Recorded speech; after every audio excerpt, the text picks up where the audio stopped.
From New York. Thank you very much. Please go ahead. Yes. Okay, Mazi, I have 3 questions to you. One of my first question is this. Before the fallout of Ohanese, did you ever, Mazi, please be patient and understand my question. Before this fallout between IPOB and Ohanese, did you ever in any way had a meeting with them and tell them your plan?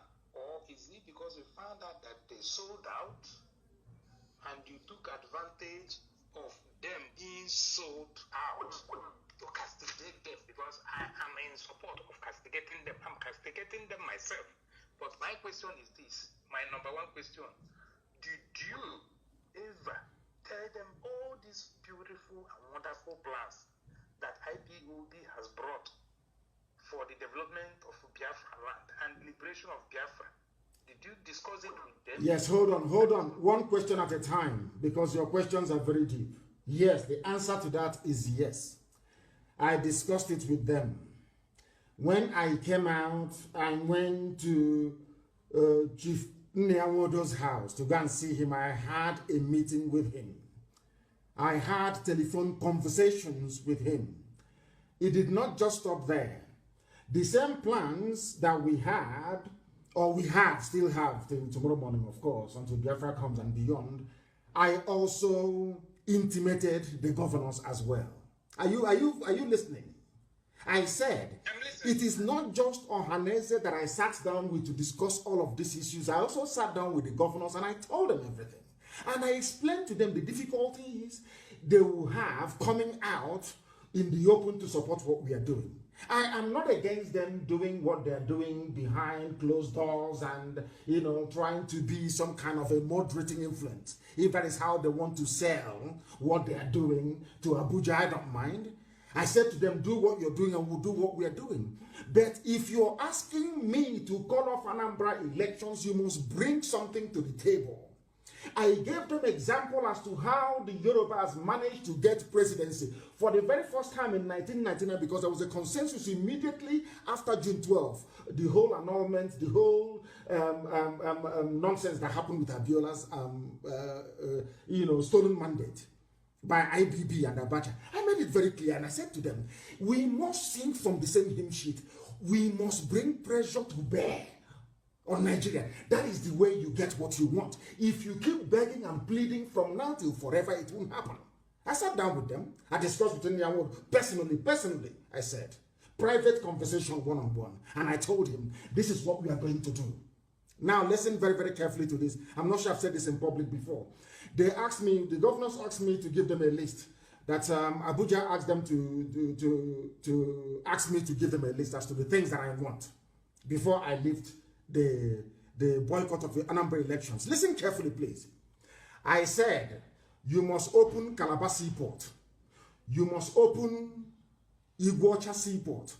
You must open Warri Seaport, because there is something wrong with all of us crowding around Lagos all the time, Apapa and Tinkan. You try to get funds from abroad, or you struggle and you buy a car, you bring in the car, and the car has to go through Lagos. Why? When the same Atlantic Ocean flows through Warri, flows through Iguacha, flows through Calabar, the same lane that the ships will take to going to South Africa, going to Angola, going to Gabon, going to Cameroon, all those places, the same Atlantic Ocean. Why must this ship stop in Lagos? Why can't it continue all the way to Calabar, all the way to Iguacha? So I said, you must open Warri Seaport, you must open Iguacha Seaport, you must also open Calabar Seaport.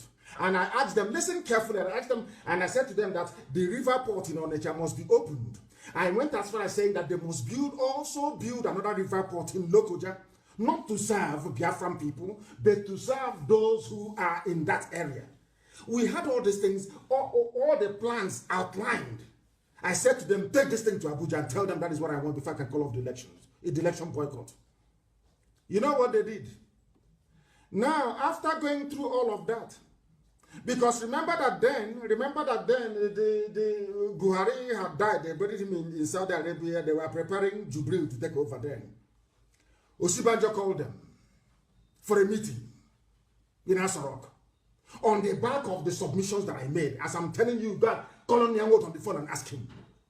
On the strength of IPOB's agitation, Osibajo called them to a meeting. Nnamdi did not tell IPOB that he was going to that very meeting. They went to that meeting, they took the CV of their children, the resume, CV, all of them were going there to look for jobs for their children. They never discussed what we, that very list I gave them to give to Abuja. And I said to them, there's some things I can't say on air, to be honest with you. I advised them. I advised them and I said, if they ask you, tell them I have to take something. Since you say we are your children, tell them I have to take something back to my children for them to stand down what they are doing. What are those things?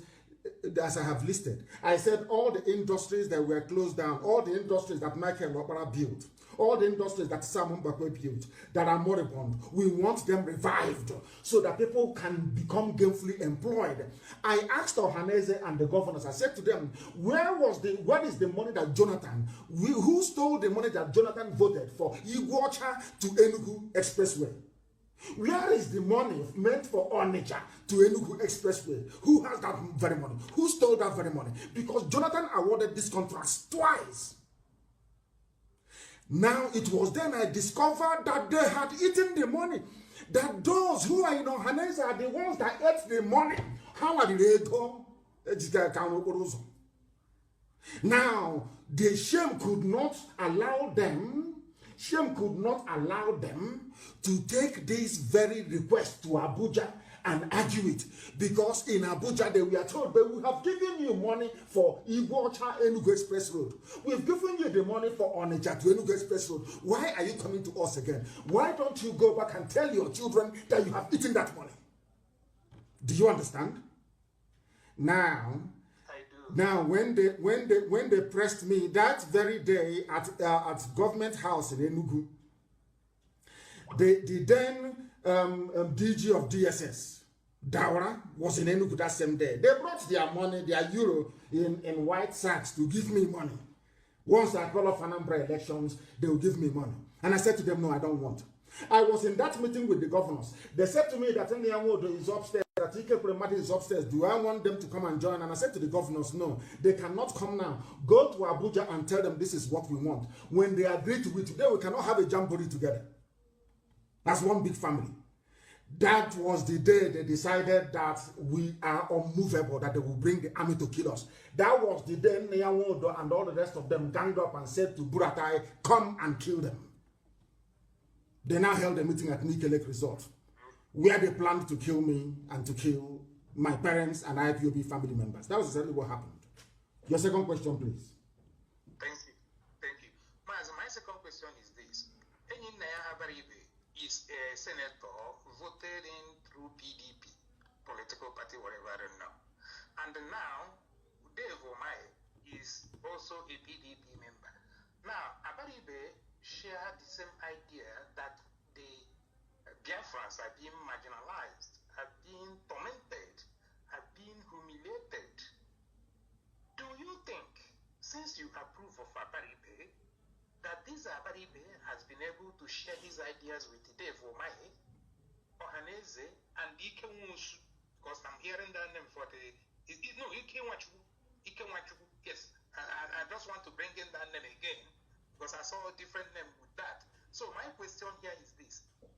Has Abaribe, whom you have asked us with his performance and his behaviors, that is outspoken to tell the world how we have been marginalized, do you think, since he works on the platform of PDP, and the Dave Omae, who has claimed that he is the governor's forum, or chairman, governor forum of PDP, that he has shared his idea with Abaribe, or that he has bought the idea of Abaribe, of believing that we are humiliated, marginalized, tormented, killed on a daily basis? That's my second question.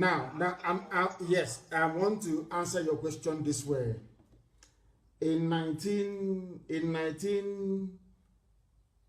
the year 2000, and Obasanjo got in 1999, after Jim Wob and Ojo Zokalo betrayed Ekweme, I want to answer your question this way, that Abaribe is a lone voice in the wilderness.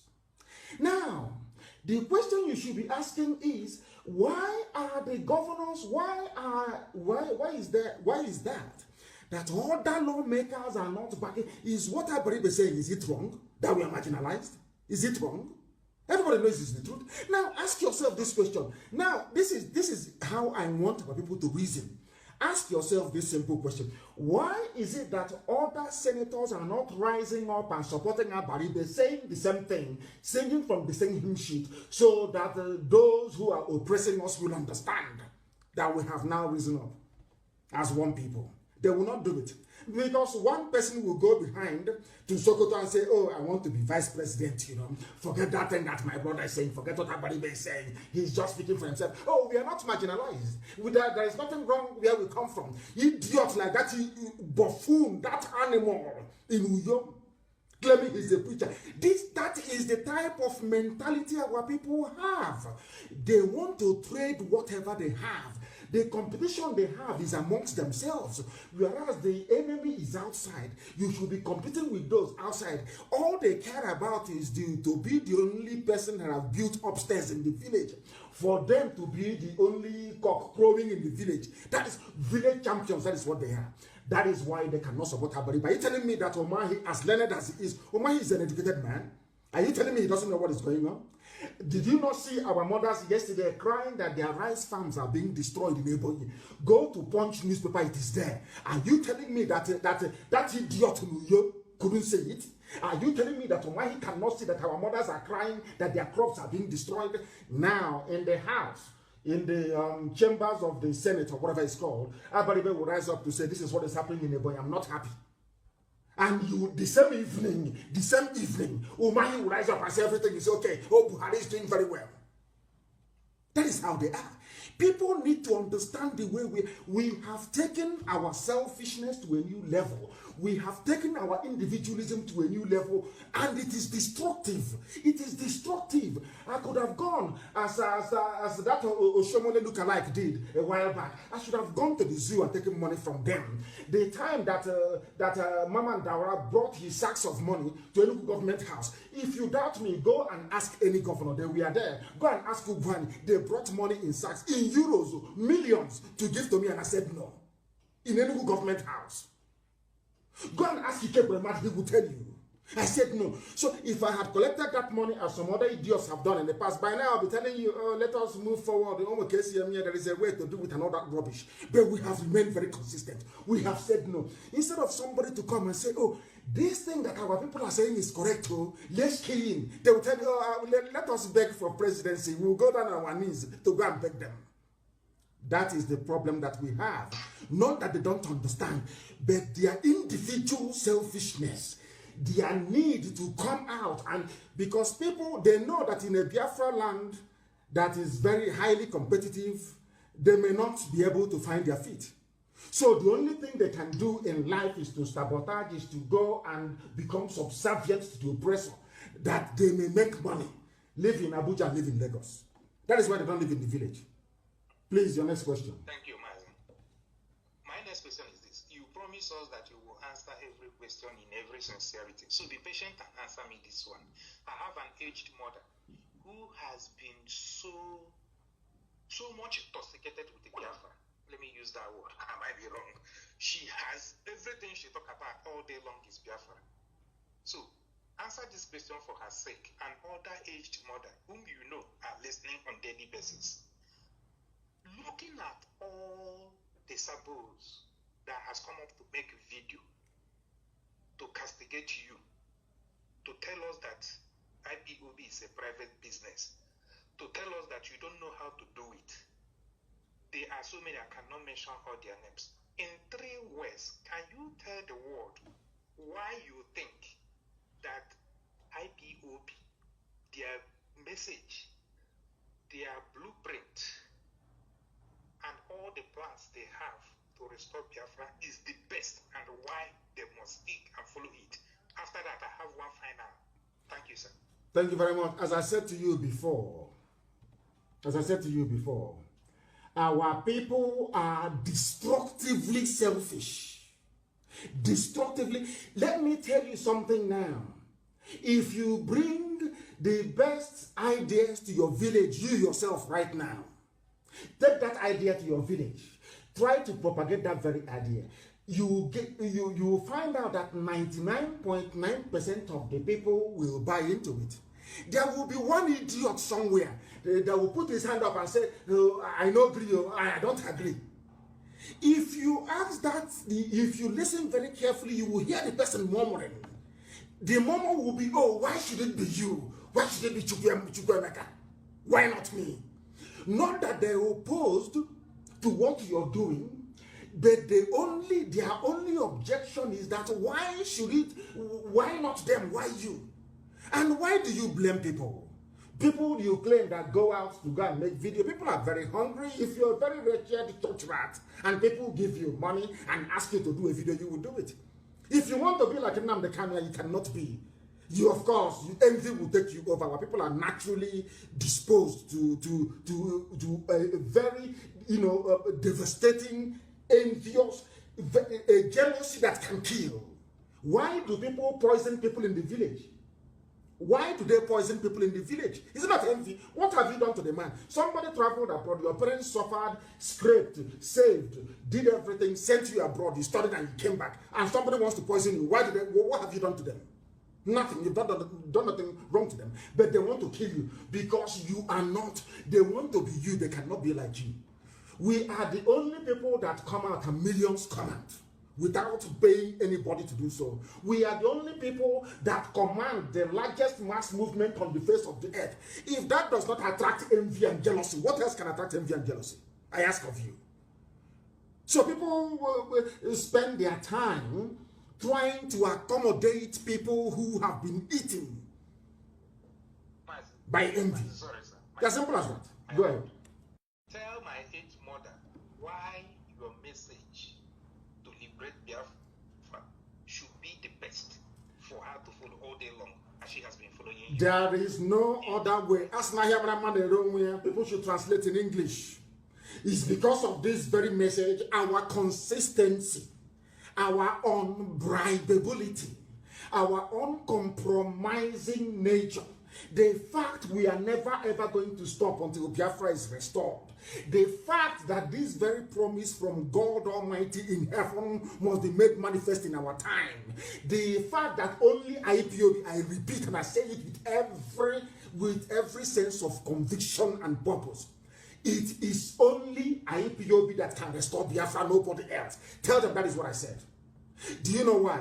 They don't have they don't have the discipline, they don't have the dedication, they don't have the sense of purpose, they don't have at all this very idea that everything sacrificable needs to be sacrificed to get Biafra. They don't have it. Give them money, they start building hotels. Tomorrow morning, all these idiots that you claim who are talking, including the idiot in New York, give them money, you will see they have relaxed.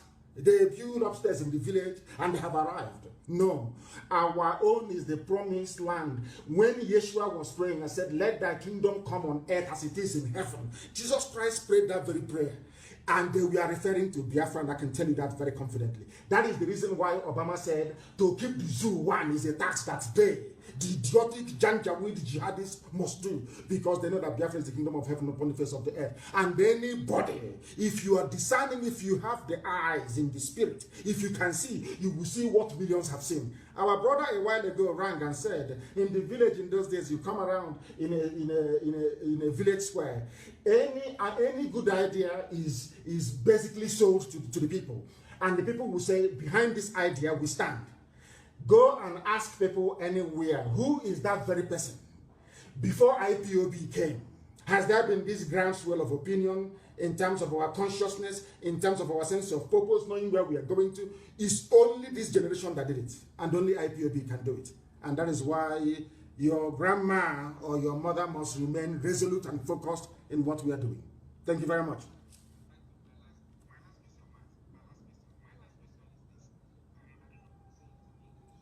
Sorry, please hold on a second.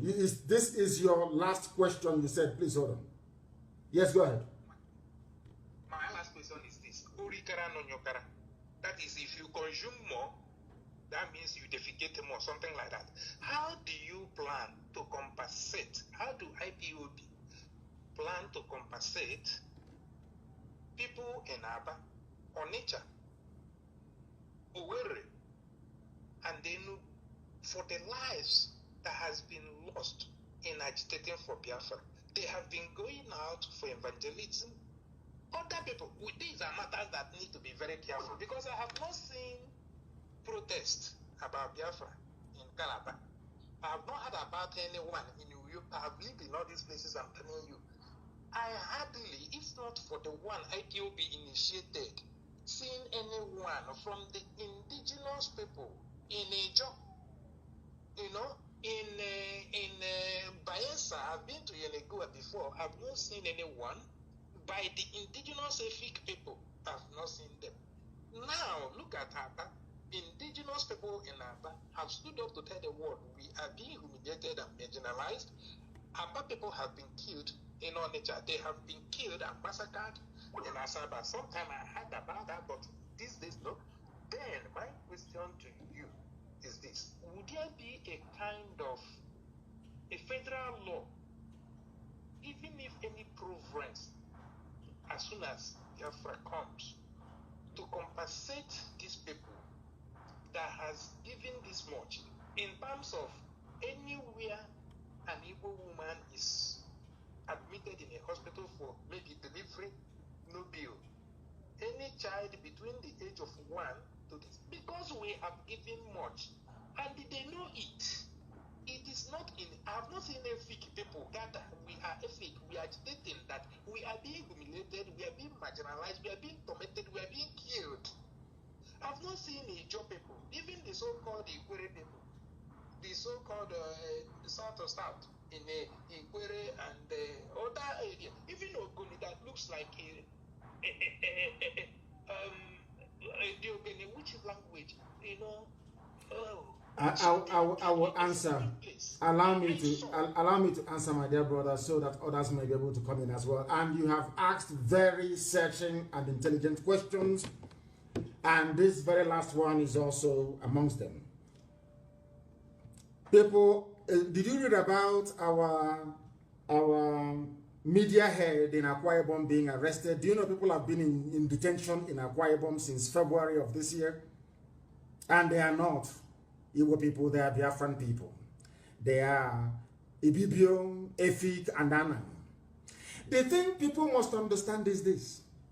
It is not in the interest of Zoo newspapers, those based in Abuja and Lagos, to let the whole world know that the entire Biafran family is united in this very effort. Which place is now more formidable than Igbocha? Aba is very strong. Onitsha is very strong. And I said last week, if I'm not mistaken, that they will always occupy a special place in our heart. It is not about individuals, it's about the mindset of that very place.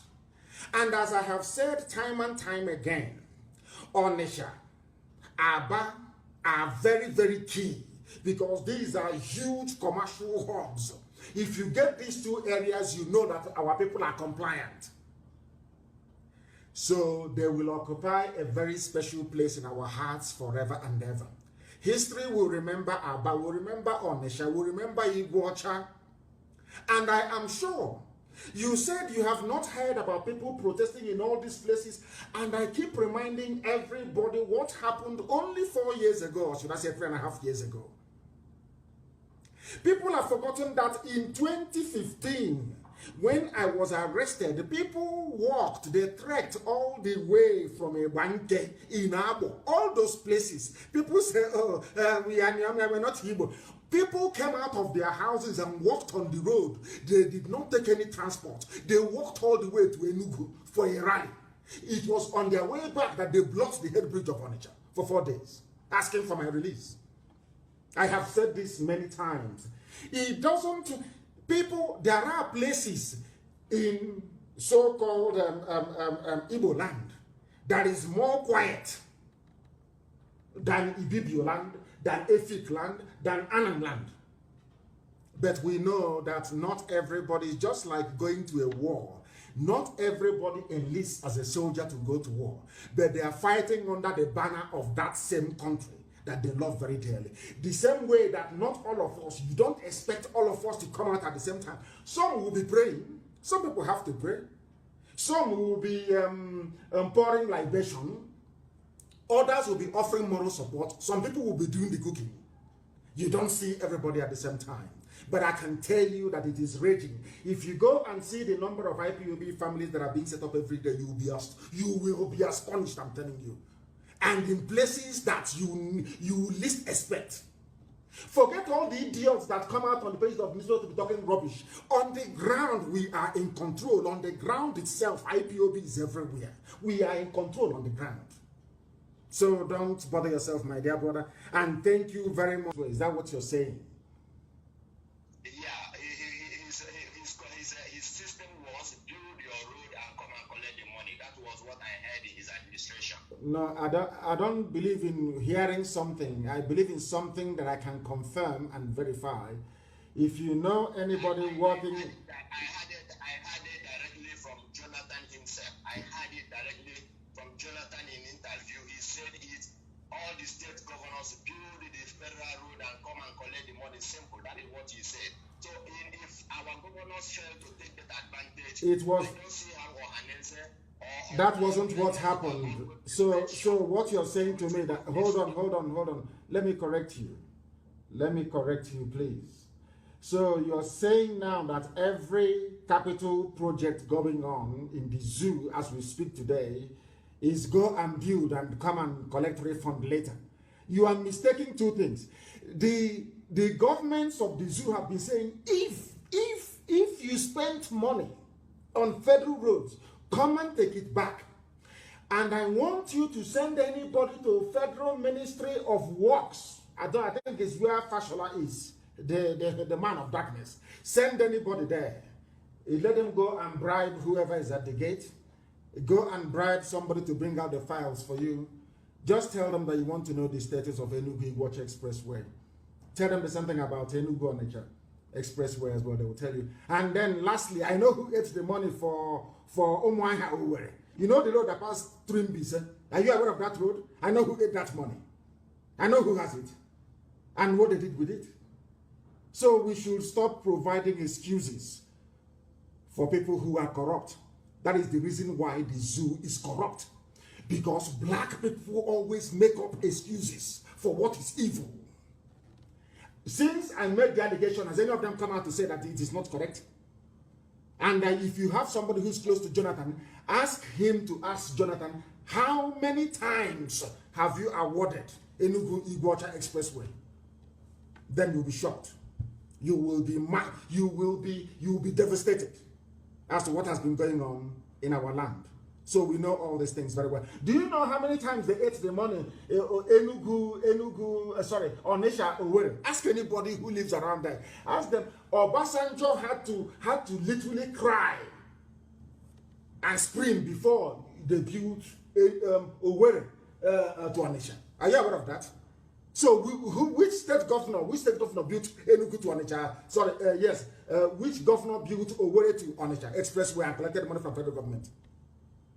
If what you're saying is correct. I think it was in the case, I'm not mistaken. They built it out of rebellion because he wanted to prove a point. But later it became norms. Thereafter, others, Jonathan said others can build and collect the money. My brother, you are wrong. Whoever stole our money, listen, whoever stole our money is going to bring it out. I love respecting my elders, but I am not a fool, and anybody that misbehaves, I am out for capital punishment. I don't care whoever that person is, because we don't deserve all this darkness and evil we are having in our country, in our region. Yes. To say. But what I will not stand is it can never be right for us to stand and say that somebody that is not guilty is guilty when he's not guilty. No, that's why I'm saying what I have given you the facts and the figures. And listen, they did not build any Owerri. So they built Onitsha to Owerri. Built it all the way to Assumpta Cathedral. They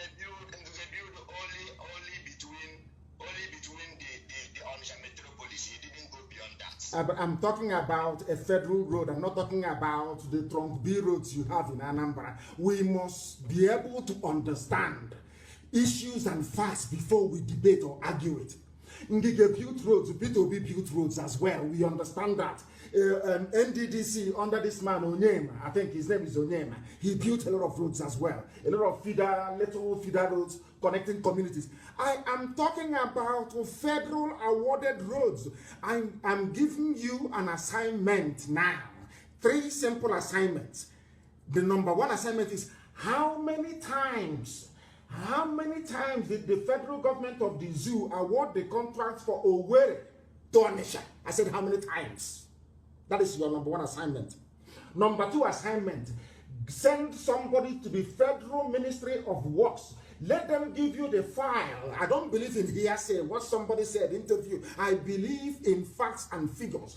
Tell them to give you the file of the Enugu IGBO Expressway. You will see what happened. Then also ask, whilst you're at it, ask them a simple question. When was the last time the contract for Enugu Onitsha Road was awarded? And then lastly, also find out how many times Owerri to Umuahia Road passing through Mbisa has been awarded. Then you'll be shocked. We don't come out here to say what we do not know. What we give you are facts and figures. That is why this is the finest university on the face of this very earth. Because we speak the truth always, even if it leads to our death. You must understand that. But I do also accept what you're saying. People must not think that we come here to level accusations or cast aspersions. That is what they will say. That is what they always say. There are certain people in Federal House of Representatives, in the Senate, that ate the money meant for our roads.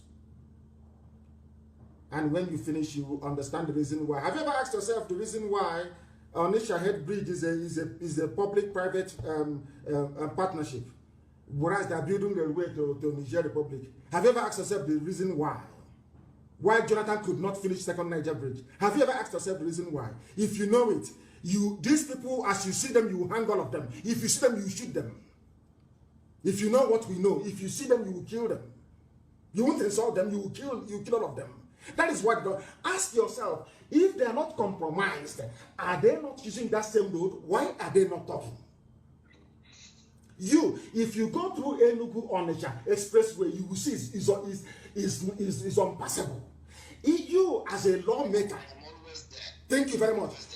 Have you asked yourself, but politicians come from these areas, why are they not talking? Because they have shared the money. They have shared the money. Or else, what is your job? Your job is to go and represent the people. And the roads leading from one part of your constituency to the other is not passable. And it's a federal road. It is a federal road. And you cannot talk. Hey, come on. That tells you all you need to know. But I do accept your points that you have made. And thank you very much. I remain very resolute. And I do not intend to lead because everything, or the master plan of Biafra land, the development for 75 years is contained in a document. At the appropriate time, it will be released. And as I have said time and time again, we are going to work for 24 hours every blessed day, morning, noon, and night for 75 years to build our land. We are not janjaweed, we are not lazy, we are intellectually astute, we are naturally endowed with intellect, hard work, and dedication to duty. Those things that have stood us in good stead for very many years will be brought to bear in this new nation of Biafra. And regarding what you said about some hereditary titles and the thrones and all the rest of it, Biafra is going to be a republic, or the people will have to decide via a place beside the type of nation that they want.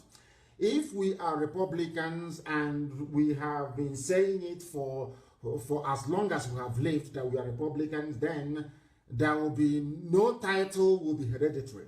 Every position will be contested for and voted for, even down to the chief of police. The chief of police will be voted for by the people.